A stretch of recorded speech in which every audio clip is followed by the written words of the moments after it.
It's believed that more than 100 hostages are still being held in Gaza.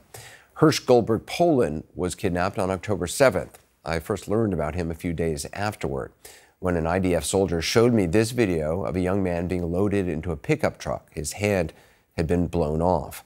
I didn't know it was Hersh, who's Israeli-American, until a few days later when I happened to interview his parents.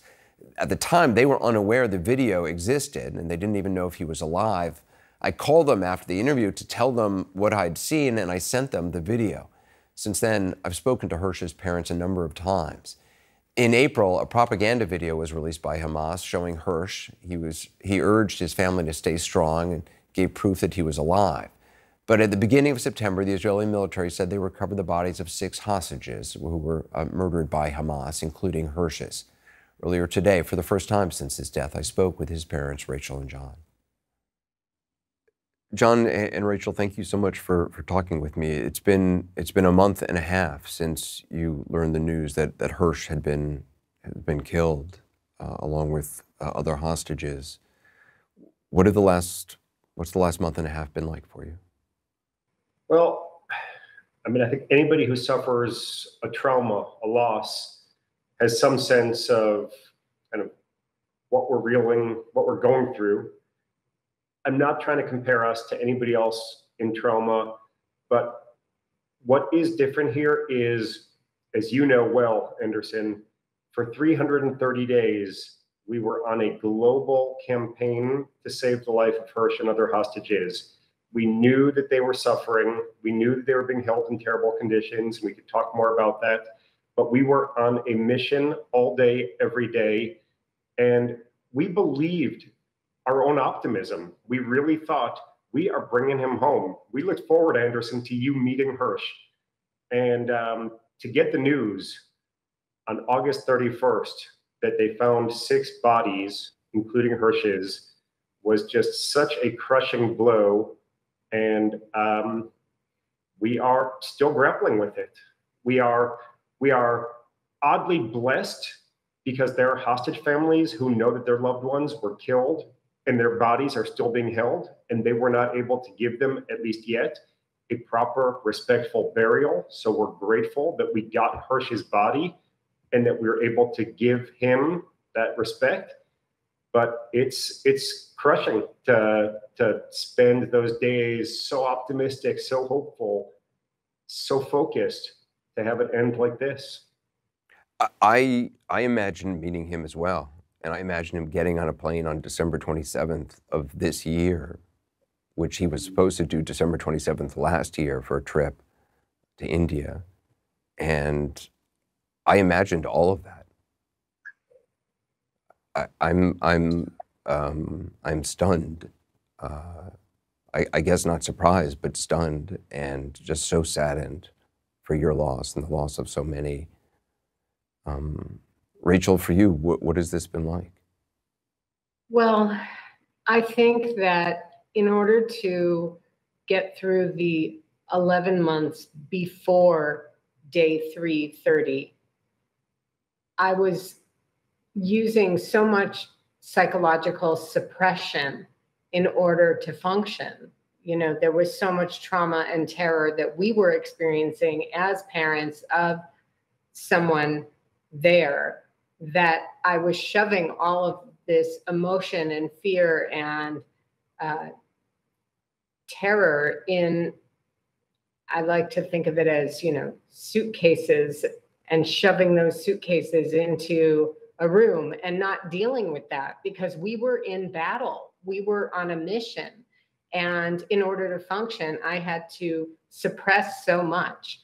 So I don't want to look back at those 11 months. I don't want to unpack those suitcases. I also don't want to look ahead at what does life look like without Hersh in it.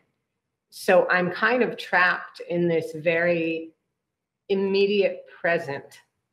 And I'm just trying to get through each day. I think we are in the first centimeter of a 1,000,000-mile journey of how do we get through the rest of our lives yearning and missing our son.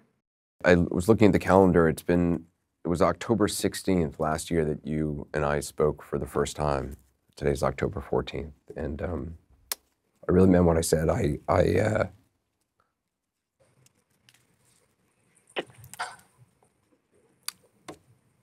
really, really expected him to come home. Yeah, we did too. We spent so much time beyond our public campaign in our apartment with our two daughters, literally planning what it was going to be when we brought him home. What would the family look like? What would the celebration look like? What kind of tone would it have? Like, we were getting into those details. And, you know, we've said this elsewhere, but maybe our optimism was something that drove influencers to lack urgency, you know, to feel like he's going to come home at some point, somehow. And it was too infectious. Maybe it was too infectious, and it made them the urgency that they needed. I don't know. I really feel blessed that I was Hirsch's mom for as long as I was. And although obviously this is the first, you know, moments in this lifetime of how do you live with something that's really big and painful and not let it sort of drown you. We've really made the choice that we really would like to not just exist, but we want to live. We want to live for our girl. And the truth is, I want to live for Hirsch. I want to live the life that Hirsch should have lived. And that's a life filled with, you know, love and happiness and light. And we will always have this deep, you know, sort of void. But I think that it's still possible to have that void and to be happy and choose life. I do think that. I was talking to my daughters about it today, and we spoke to Yonit Levy about that the other day. I said on her Unholy podcast that people walked out of Auschwitz and they went on to have good lives. And some people walked out of Auschwitz and they never left Auschwitz. You know, we had a weird thing, Anderson, where last year, Saturday night, October 7th at midnight, I walked in from the police station where I had been dropping off DNA samples.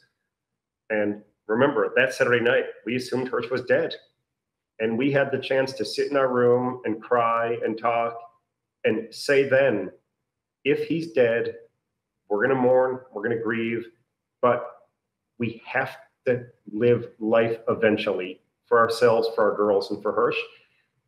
And then in an eerie way, we had the exact same conversation on Sunday, September 1st, 331 days later. 330 days in between of optimism and hope.